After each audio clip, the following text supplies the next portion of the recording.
আমরা বলতে চাই যেখানে হিংস্র রাজনীতি অরাজকতা চলছে আপনি এইসব বলে যাচ্ছেন।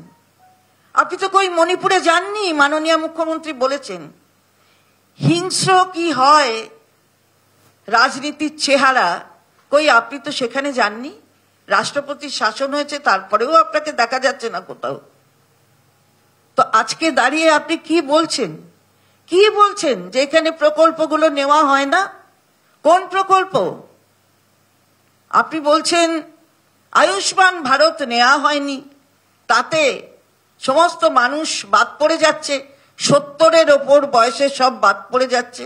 আরে বাবা রে বাবা, স্বাস্থ্যসাথী কবে হয়েছে মনে আছে মাননীয় প্রধানমন্ত্রী? ওটা ডিসেম্বর 16 সাল স্বাস্থ্যসাথী প্রয়োগ হয়েছে 17 থেকে। আর আপনি কবে করেছেন ওই আয়ুষ্মান ভারত? অক্টোবর 2018। তাহলে হলোটা কি? টুকতে চাইলেন আপনি। মাননীয় মুখ্যমন্ত্রী যে প্রকল্প এনেছেন সেটা টুকতে চাইলেন, কিন্তু হলো না।